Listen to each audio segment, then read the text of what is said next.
Gurur Brahma, Gurur Vishnu, Gurur Devo Maheshwaraha, Gurureva Param Brahma, Tasmai Shri Gurave Namaha.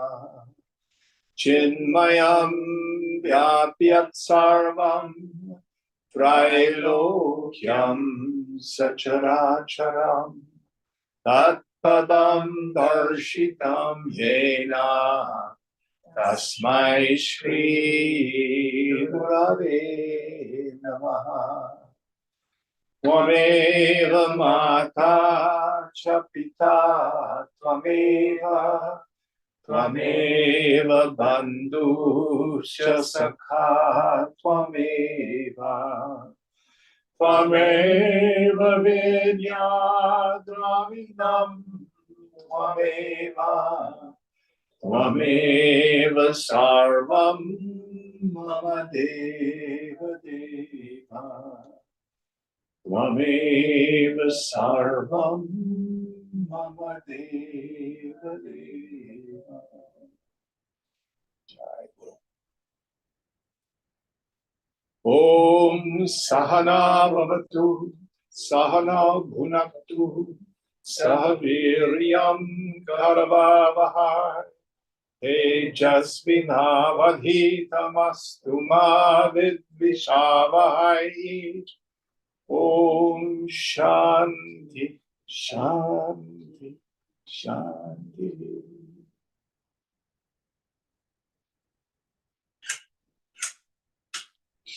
So what verse are we on? It's section 14, verse 56. So we have been dealing with the topic of Purushartha, our self-effort. Shankara said that we can't have someone do the work for us. We have to do it. And where Shankara has identified that our problem is avidya, ignorance, and that the antidote to ignorance is knowledge. Here, knowledge doesn't mean a collection of data. It's not information kind of knowledge. It's knowledge that's the result of investigation, direct experience. Okay, will you help us out, please? Section 14. Knowledge of the self, its beauty. Na yogena na sakhyena karmana no na vidyaya brahmatmaikatva bodhenam moksho siddhyati nanyatha. Neither by yoga, nor by sankhya, nor by ritual, nor by learning is liberation possible. Only by the realization of one's identity with Brahman is liberation possible, not by any other means. Yes. Pretty harsh statement, because what he does here is push back on many of the other practices and traditions. So first he says, neither by yoga. Here he means doing asana, doing pranayama, doing visualizations, moving energy. That may help purify your mind, but it will not bring you liberation. Sankhya. Sankhya here means basically philosophy, the Sankhya philosophy. So no matter how much learning we do, whether you have a PhD, that won't liberate you. What was the third one? Nor by ritual. ritual. There are ideas in Hinduism that my problem is I have to deal with punya and papam. Punya means merit, papa means sin. So I do ritual to gain merit and to expiate sin. Or if we're going to put it in a Christian context, Mike, you and I have seen this. How many times have we seen little old ladies go to Stations of the Cross, go all the way around the church on their knees? Have you seen them do that? Yes. Then they go out and scream and yell at people in the parking lot.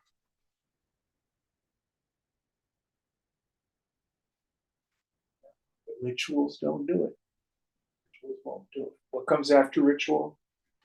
Nor by learning. By learning. Here again, but by being an academic. Only by the rediscovery of our essential nature. So I like to frame it this way. Here we have the mountain of truth. There are many paths up the mountain of truth. But at the top, there is the temple of truth. And it only has one door. I. In order to find out who God is, in order to find out what will make us free, we must find out who I, the self. Oh, isn't that kind of exclusive and only wayism? You're otherizing other religions, whatever. My personal opinion is all the truth teachings still lead to the same place. They may frame it in different words, but they all say the same thing. Any thoughts on this? Why? Because all the other practices and traditions still maintain an identity with a personal sense of self. I, Jim, am going somewhere. I'm becoming something. I'm purifying this. I'm dealing with that. I, Jim. The person. What Shankar is saying is that's what we need to let go of. Next verse. Doesn't Yoga Vashishta say both yoga and the Vedanta are valid paths? And it is correct. The higher stages of Raja Yoga are, in my opinion, where Jnana Yoga and Raja Yoga meet. When we get to Dharana, Dhyana, and Samadhi. We've got to be very careful because sometimes Raja Yoga will take you to what we call an inert Samadhi, a Jada Samadhi. As long as you still are hanging on to your attachments, no matter how much pranayama you do,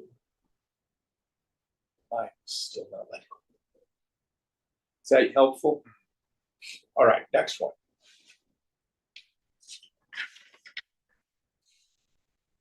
And we also have to understand part of the tradition is exponents of every single school traditionally trash the others. We don't have to do that. Going on. Vinaya Rupa Saundaryam Tantrivadan Na Saushtavam Prajaranjana Matram Tan Na Samachraya Kalpate. The beauty of the Veena and the proficiency of one playing on its chords serve but to please an audience. They do not by themselves ever prove sufficient to confer full sovereignty. So the idea here is the veena was an instrument that was not always, but frequently the exclusive use of royalty. So, oh, I want to be a king. I'm going to study veena. Modern example is I see Queen Elizabeth and King Charles. I'm going to go on Amazon and buy a crown. Then I'll be a king too. Just wearing the crown doesn't make you a king or a queen. So also putting on the orange robes, taking on a 5-syllable unpronounceable name, carrying the begging bowl and the staff. This doesn't do it.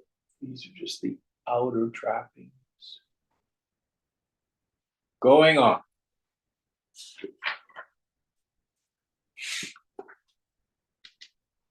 वाग्वै खरी शब्द झरी शास्त्र व्याख्यान कौशलम वैदुष्यम विदुषां तद्वत् मुक्तये न तु मुक्तये.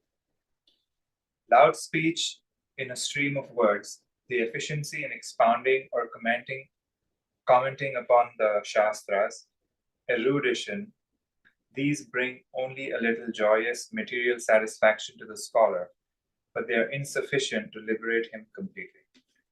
So here the idea is we have a tradition in India called Tarka, which means argument. And actually, the only place I've seen where this tradition survives is among Tibetan Buddhists.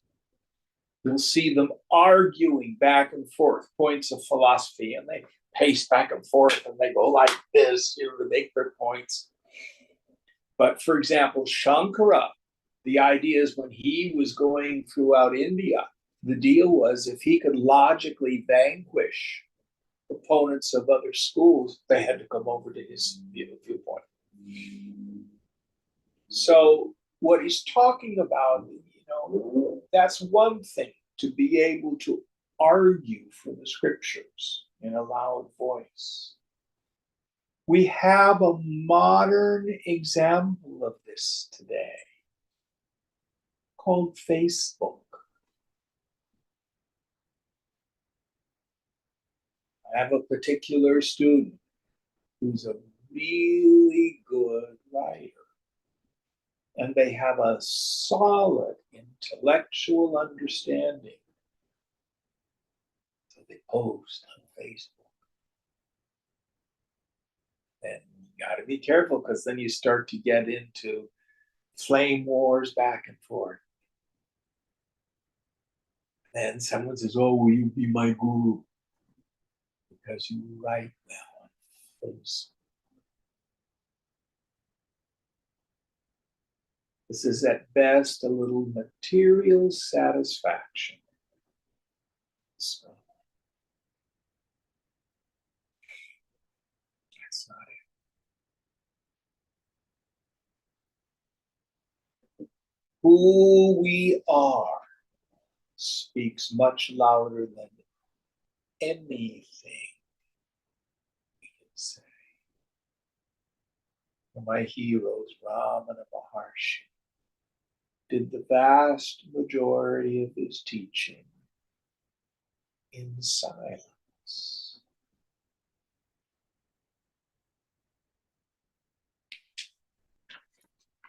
He had deeply retired into the sound.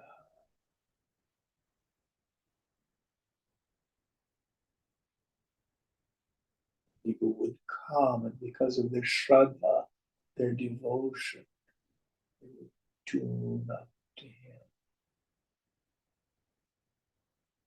Just drink deeply in that profound emptiness.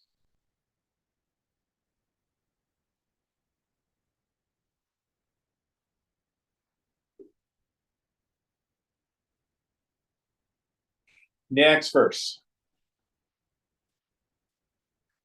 अविज्ञाते परे तत्त्वे Shastradhitistu nishphala vijñatepi pare tatve. Shastradhistu nam nishphala. Without knowing the supreme reality, the study of the Shastras is futile. Having known the supreme reality, the study of the Shastras is again futile. I love this verse. Well, what is he meaning? Why, here we are studying a scripture. So, if you do not know the self, you will project your own ignorance and ideas onto it. You will get lost in the various commentaries.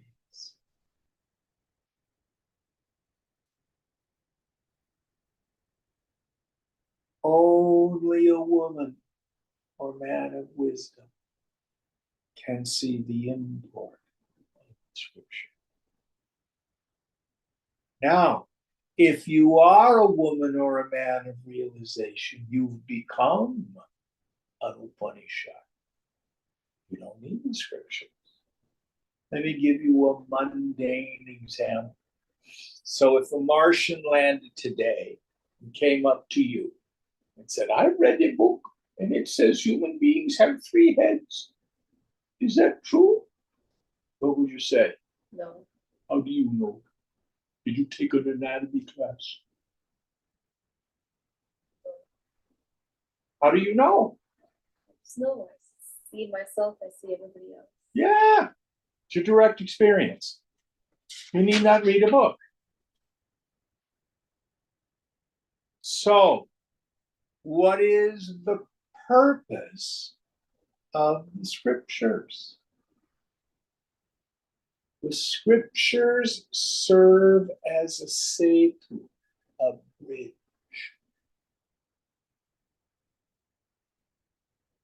They stand between the teacher and the student.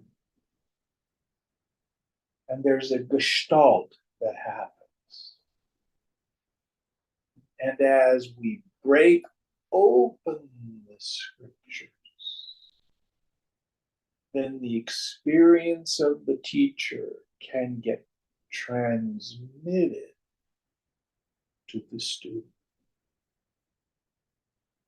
So Jnana Yoga, the tradition in which I've been trained, is called a Shabda Pramana. Shabda means sound or word, meaning in the very act breaking open the scriptures, in that magic moment of teacher and student, the knowledge gets transmitted. Any thoughts on this? So we're going to start our Upanishad study on Saturday mornings next month. If you were to try to read an Upanishad uninitiated, without a good commentary, you would have no idea what it really means. They are purposely obscure. The style is maximum meaning with minimum words. Need a teacher who's well versed in the tradition or a very good commentary. Now, of course, these things are readily available to understand what's really talking about. Next verse. Shabdajalam maharanyam chitta brahmana karanam ata pratnya ata prayatna jnatatvayam tattva gyaistatvamatmanah. Commentaries on philosophies constitute a thick jungle in which a roaming mind may easily get lost in its own delusion. Therefore, true seekers of Brahman should, through right efforts, come to experience the real nature of the self. So let me tell you a true story. Back in the late 80s, I met a young man named Mark, not the Mark that we have here, a different Mark, who was a classics scholar working on a PhD at UC Berkeley. In those days, Sanskrit was not in South Asian studies, it was in the classics department. I think it's South Asian studies now, isn't it? So Greek, Latin, and Sanskrit. We studied all those together. And he was a good Sanskritist, but all these commentaries and different things, he was so confused. And he had HIV/AIDS.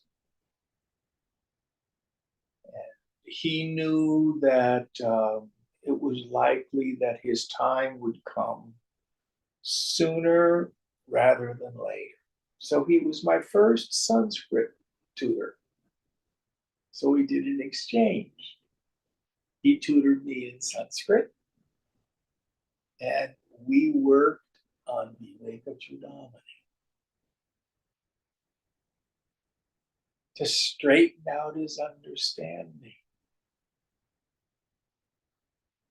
Now, nothing brings you to renunciation like a terminal diagnosis. I call it renunciation at gunpoint. He was a marvelous yogi. And he did get rude knowledge. In those days, I was at many bedsides of people dying.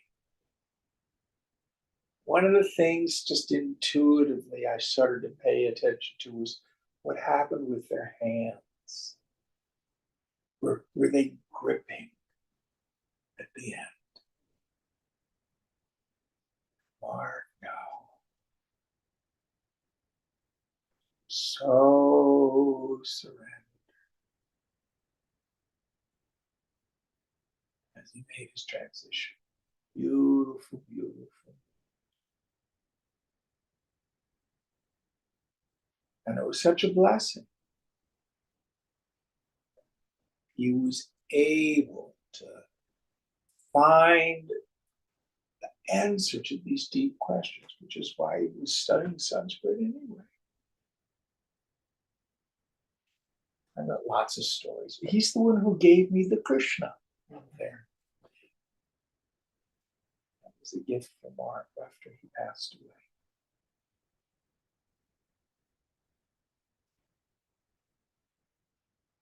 All right, next verse.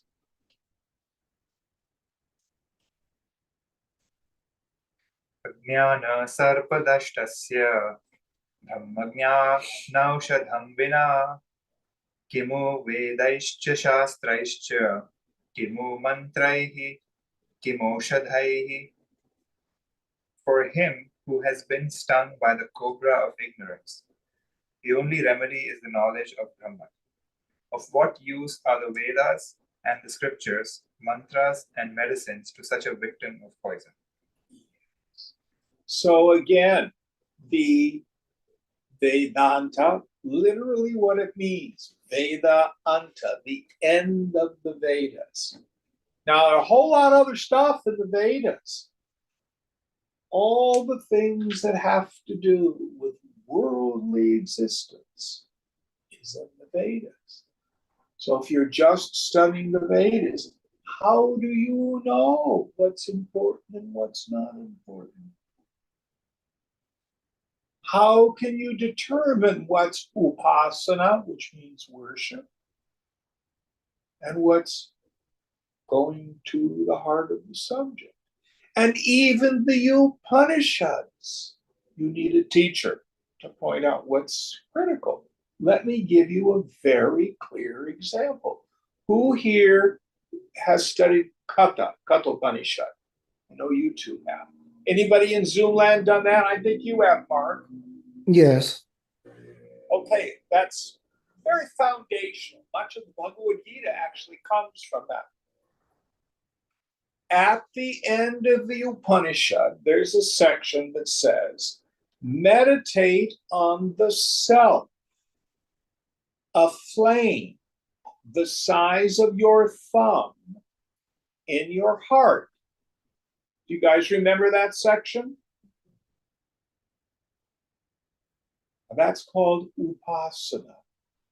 That's a worship for those who are too dumb to get what the rest of the Upanishad is talking about, whose minds are too thick. But if you're uninitiated, if you don't have a teacher, oh my God, that's where my self is. Okay, I'm going to look inside and size of my thumb, it looks like a flame. That's the self. No. And it's in the scripture. And the Vedas have all sorts of mantras. An astrologer may give you a mantra so that you can get married. Or they may give you a mantra to have boy babies. Or you may hire the pujari who gives you a mantra to be successful in business. There's everything in the Vedas. The science of self-knowledge is like a jewel inside a very ornate bezel, a setting. You have to be able to disregard the setting and see the jewel. To see what's the essence of the teaching. Now, this is why I love this text. Shankara has done a great, great service. He's a master. None of the things Shankara has in Vivekachudamani are original ideas. What he's done is take from the various sacred scriptures and organize them in a linear way so that they're useful as a workbook for you and me. Now, what you may start finding is you'll read something of what Shankara has written, read Swamiji's commentary, after you've heard what we said in class, and you go, okay, I think I kind of get that. And then a doubt will arise. Well, if that's true, then what about blah, blah, blah, blah, blah, blah? And then you turn the page, and there Shankara has answered your doubt. Who's had that experience yet? I used to laugh first time I went through it. And one of the things it showed me was I'm not unique. I have a textbook condition of classic spiritual ignorance. I have a syndrome of spiritual ignorance. And I am so ordinary. They wrote a book about me 1,300 years ago. It's exactly suited to my kind of mind. I found that incredible. All right, next verse.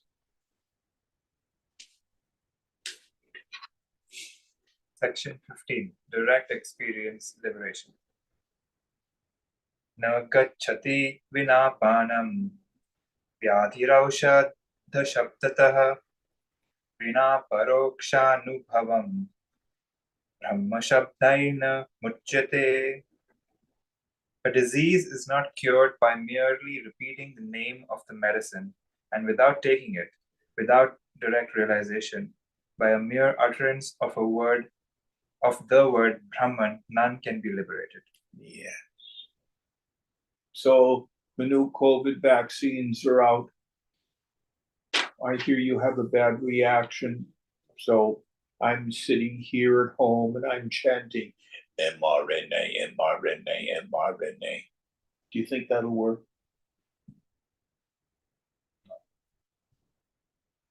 I'm gonna go get my shot. And again, in Gita, Krishna calls japa the king of yogas. Japa is the silent repetition of a mantra. It has value.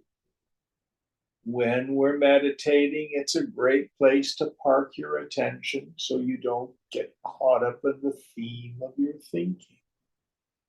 But the mantra itself is not going to free you. Remember a student who was talking to me that some guru had given them the assignment to chant their particular mantra 1,008 times every day. And they'd done it for 10 years. And nothing had happened. Or I could do it, get it done in such and such short amount of time. Oh.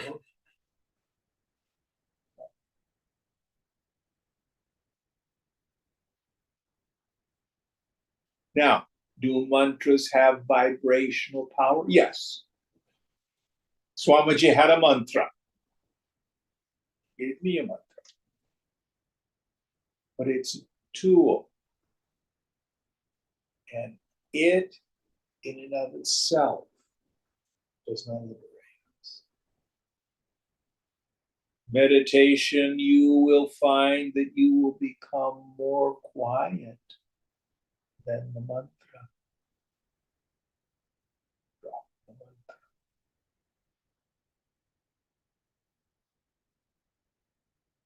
Next verse.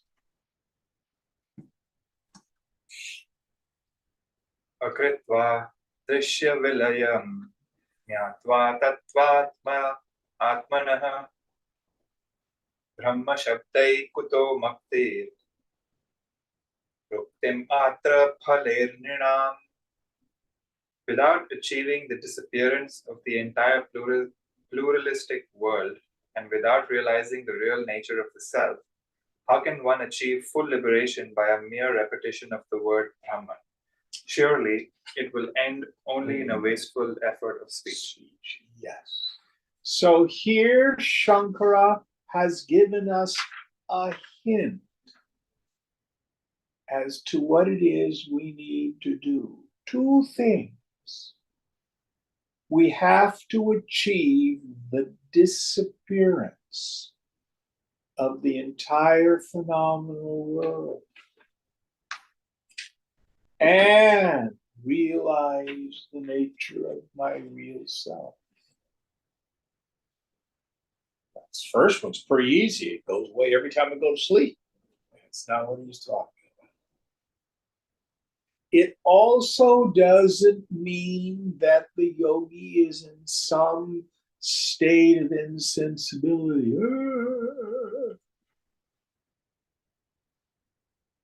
Let me see if I can give you an example.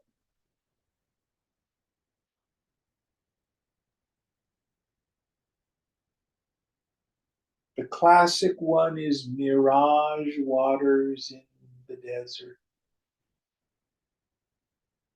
This is a true story.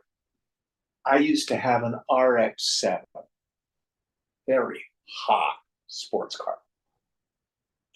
And in the summer, I would drive down Highway 5 to go visit my mother. It was empty and long straight road. How fast can I get this car to go? And I remember one July day, it was really hot. I'm zooming down Highway 5. I was doing 95 or 105, somewhere around there. And all of a sudden, I looked ahead, and the entire Central Valley was flooded. So, slow down. I'm thinking, oh my God. Some of the irrigation pipes must have broken. There was no rain or anything. The whole valley was flooded. And of course, you don't drive through floods of water, you don't know how deep they are. So there was no off ramp anywhere for miles. What am I going to do? What am I going to do? So I slowed down to about 25 and I kept moving down Highway 5. And then I realized that the flood kept receding. And I went, oh, this is Shankara's Mirage Waters in the desert. There it was. The valley wasn't flooded. It was a mirage. Really hot. Flat floor, Central Valley. So I had achieved the entire disappearance of the floodwaters. You understand what I'm saying? Before I was driving down the highway, my perception was water and my knowledge was water.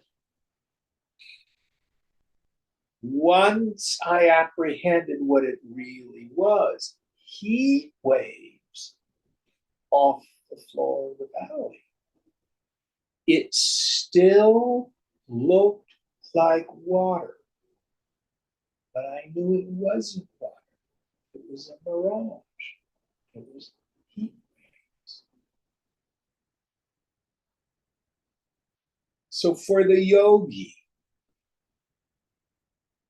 an ordinary person looks at the world of name and form and they see a world separate from me that's concrete and solid. And this is joy giving and that is misery producing. And I'm essentially discontent and I, Jim, need to get more of that and I need to get rid of this. This is ignorance. With self-realization, the names and forms continue to appear.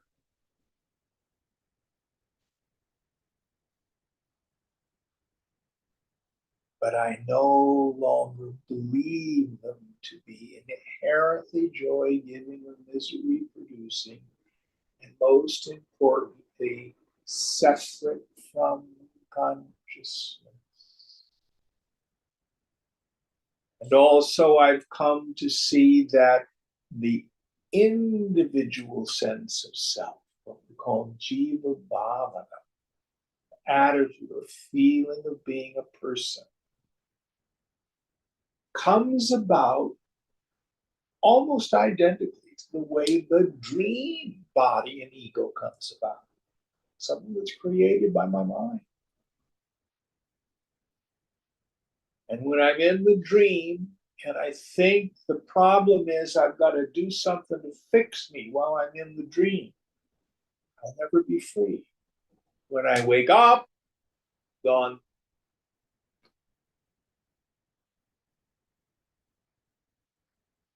So over there on the table is Lord Shiva, who's also called Triambakam. What does that mean? Three eyes. He's got two eyes like you and me, and he's got the jnana chakshu, the eye of wisdom. And in the mythology, when Shiva opens his third eye, what happens to the world? It's like burnt to ashes. This is not talking about a cosmological event. It's talking about self-realization. When you open the eye of wisdom, then you have brought the world to ashes, meaning It's no longer separate from me, inherently joy-giving and misery-producing. And the sense of struggle is gone. That's why it's called the jnana chakshu. Jnana means wisdom, the eye of wisdom.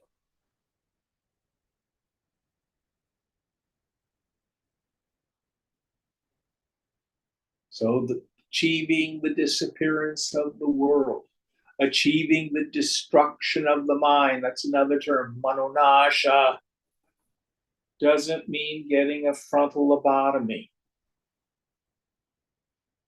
It means deep, profound insight. Vipassana. Vipassana. Insight. So this is just hinted at here. This is what we need to accomplish. Now, if you've got a question mark on your forehead, as usually the students do with this shloka, just put this idea on the shelf. It will come back. Any thoughts? Next verse.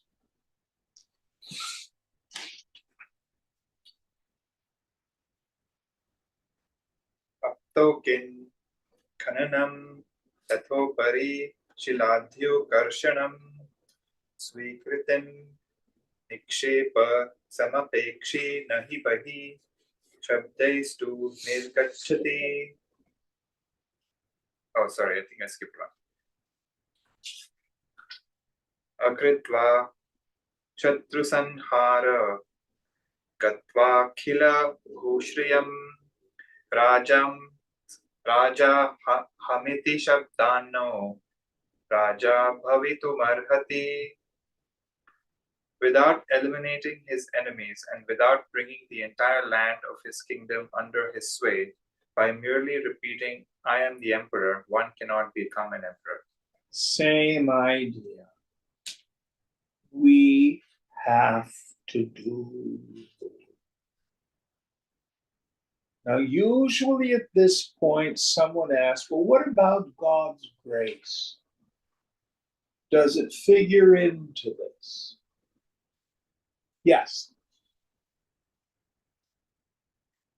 In the end, we say that self-realization happens by God's grace. But we invoke God's grace through our own self-effort. Being what I call spiritually butch doesn't work either. I'm going to storm heaven. I'm going to be willful. I, the ego, am just going to beat up my mind and beat up my body and beat up my character defects and get there. That doesn't work. Anybody beside me tried that method before? So we also have to understand surrender. Letting go and let God. Well, but I thought you said we're supposed to do self-effort. What's the balance here?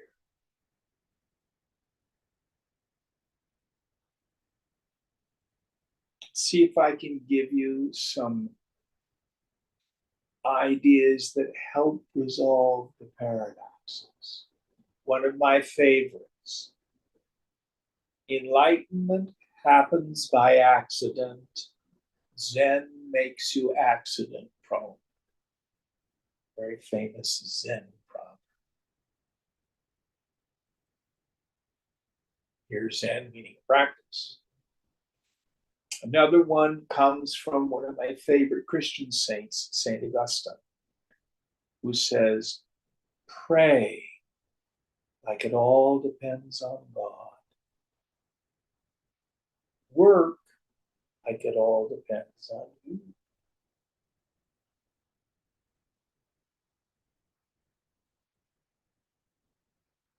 Another image. that I found useful. I've had many dear friends over the years who have been dancers. Any of you know any professional dancers or people who study dance? One of the things that's really difficult in Western dance, like ballet, is doing what we call a pirouette. Do you all know what a pirouette is? That's when the dancer can turn. So in the beginning, if you can do one or two pirouettes, that's really good. You see the kids struggling and they can't find what we call their center. So you have to work very hard and practice a lot to come to the place where you make no efforts. And that's not sitting in the corner in the ballet class. You've got to work at it. Once you begin to find that center, then you can just turn around. Any of you have seen Sufi dancing? Have you seen it, Mike? When they turn, part of that is a meditative practice, the idea. You find that center, and they don't spot like ballet dancers do. Their head goes right on around. You've got to be able to find that center to continue to turn and not throw up or fall down. So you work very hard to find the place where working ceases. It's a paradox.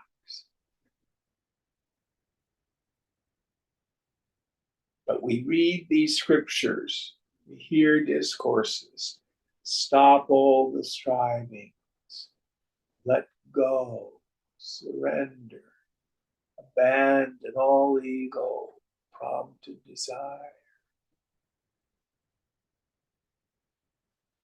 So how do we hold that with Purushartha, self-effort?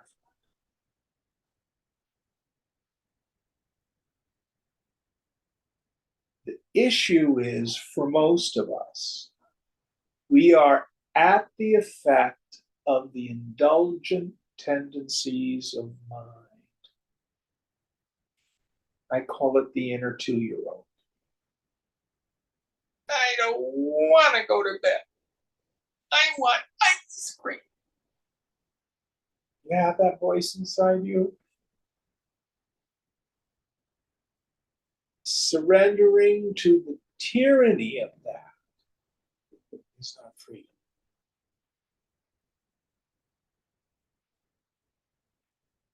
In fact, we need to break the tyranny of that to find real freedom. It's a lot of paradoxes.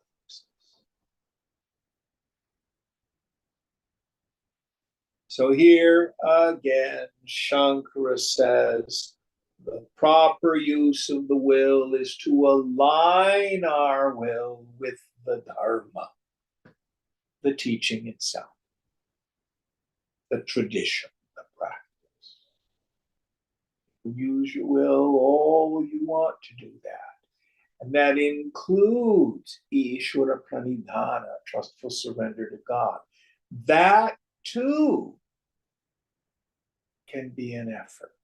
I was talking with a fellow yesterday, and he knows that he's willful beyond extremes. He wants it his way, and he's in the process of looking for a job. And he thought, I did so well at this interview, and they should have given it to me. And not only that, he's got a boyfriend, and this is supposed to happen. And he was all upset yesterday because they didn't hire him, and the boyfriend didn't do what he wanted. That's just self-will. I want it my way. So what do? It takes great effort go. Let it go. Turn it over. Give it to God.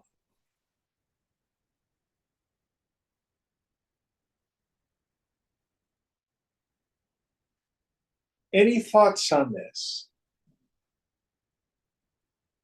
This is a point in practice that's oftentimes very misunderstood. Now, some of us naturally have grown up, it's our proud of that we're very disciplined people. You may have been in the military as a young person. Discipline comes easily for you. You like discipline. Others of us have inherently rebellious minds. We're outlaws. Set our minds to do something, and we find ourselves doing exactly the opposite. So if you have a mind like that, am I the only one in the room that has a mind like that? I thought I was unique for a moment. What we need to do is come in gently. The word discipline comes from the same root as disciple and scissor. They all come from the same root. So this is where the prayer of surrender can be so very powerful. One I love, I've been doing it for decades. God, today, uncreate me. Recreate me as you would have me be.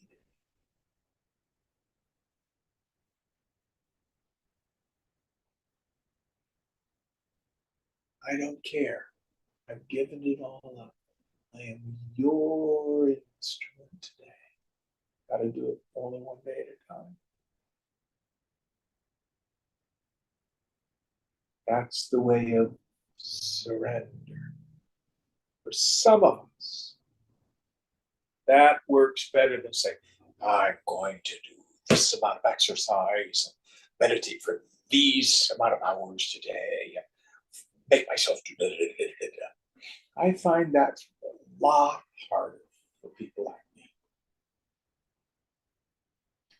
So this is my personal experience. Shankara doesn't directly address this in this text. He's keen on purushartha, self-effort. And there is certainly a place, an essential place for it. Any thoughts on any of these ideas? Is there a sign to know that you have truly, fully surrendered? Yeah, When it stops bothering you? exactly. Remember, again, this is not Shankara, this is Jim stealing it from someplace else. It is a spiritual axiom that if I'm disturbed, no matter the cause, I'm the one with the klesha. Now, that does not mean I'm wrong and he's right. I'm wrong and the world is right. The world and its people are oftentimes quite wrong, by my opinion. But if I get disturbed by it, I'm the one with the affliction. Does that make sense? Yeah. And it's hard yoga to accept that. But it is where power in our yoga resides. We have no hope of growing spiritually when we're in the mentality of a victim. And I know that sounds harsh. By victim, they are doing it to me. External circumstances are causing my reactions. That is a lie. Nobody has the power to make me feel anything. No situation has the power to make me feel anything. If I let people and situations upset me, I have given them the power to do that. Attachment, desire, clinging, expectation, personal identification. That last thing I said, that was Swamiji.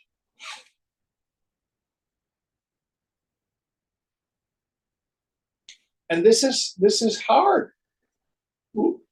What about if I'm cheated? Don't I have a right to be angry? You know, in all the religious scriptures I've studied, I have never yet come upon a teaching on our rights. Have you? I don't think so. Yeah. It's just not an idea that the yogis deal with too much. A lot on our duty, but almost nothing on rights.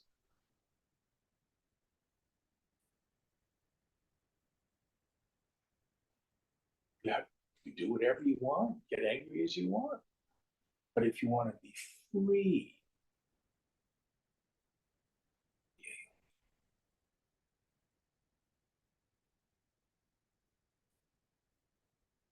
then that doesn't mean that we're a doormat.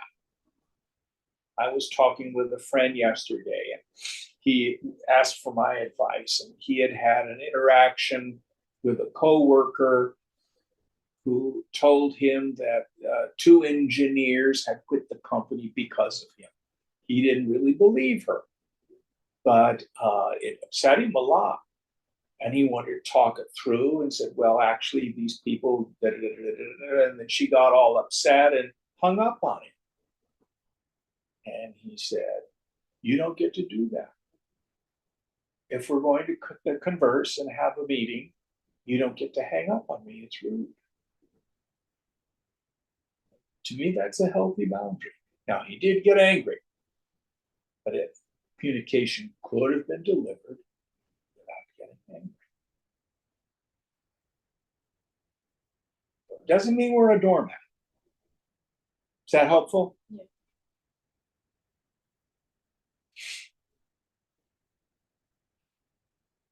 All right. Any other thoughts on this?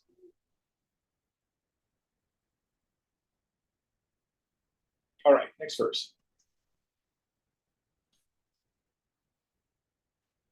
Aptokin khananam tathopari shiladhyukarshanam स्वीकृतं निक्षेप समपेक्षते नहि बहि शब्दैस्तु निर्गच्छति तद्वत् ब्रह्म विदोपदेशं नाध्यानाधि विलर्भ्यते माया कार्य तिरोहितं स्वममलं तत्त्वं न दुर्यभिक्तः दुर्यक्तिभिः. A treasure hidden deep below the earth can be found only when the exact site is known. Excavations carried out and the earth, stones, etc. hiding it are removed. Never can it come out if merely called by name. Similarly, the pure truth of self, which lies hidden beneath our delusion and its effects, can be attained through the instructions of one who is a knower of Brahman, followed by reflection, meditation, etc. But never can the self emerge and manifest itself as a result of repeating perverted arguments. Yes. So arguing, thinking about it, having, Dharma wars with people, pointless.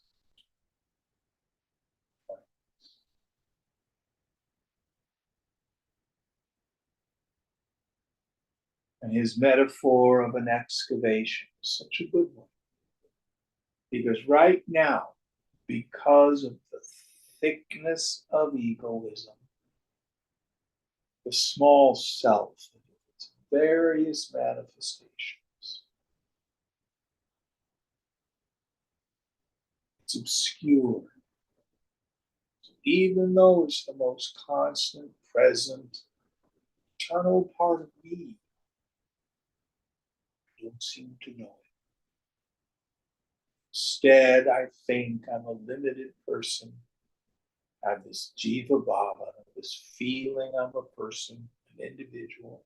Usually I think I'm my body. And it always feels incomplete and discontent. I want. That's the essence of myself. So I must do the spiritual excavation. I must remove the stones, the dirt, the mud, to find out that precious chintamani. What's the chintamani? Jewel. What kind of jewel? The special, Wish fulfilling jewel. the wish fulfilling gem, yes, which is often used as a metaphor for the self. All right, next verse.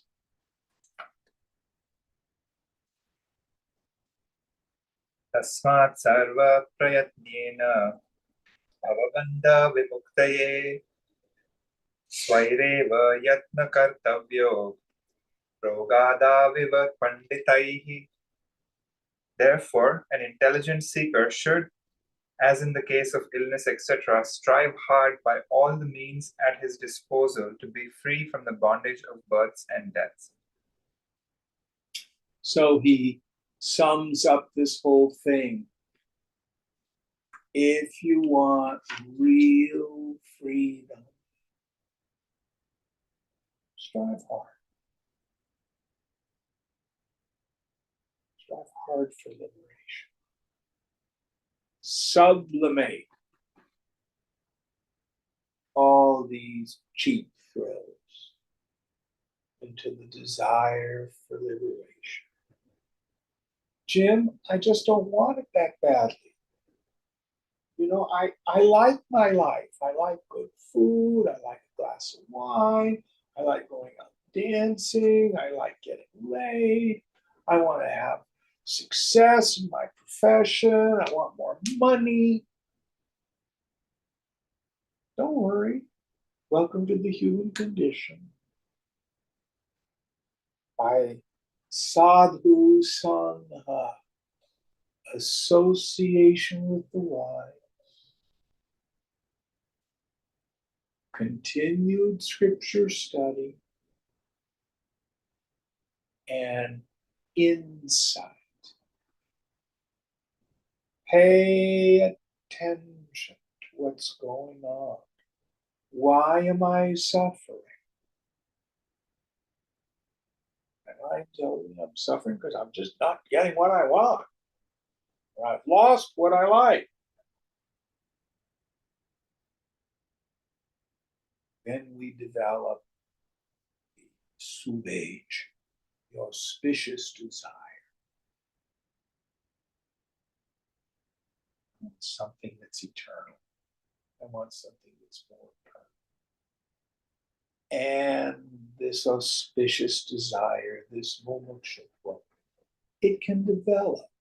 It's not like a light switch, you just don't turn it on.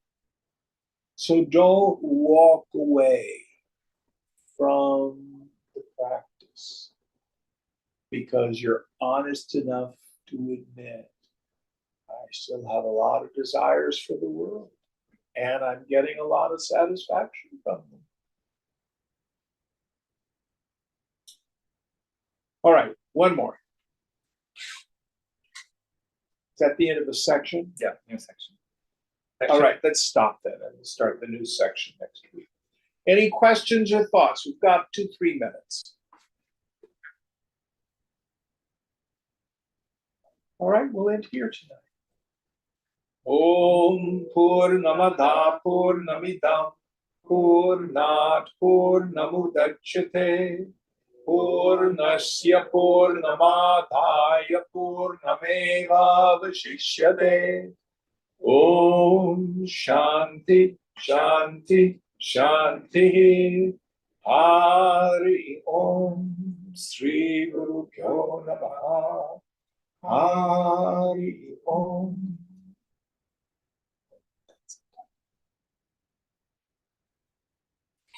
Thank you.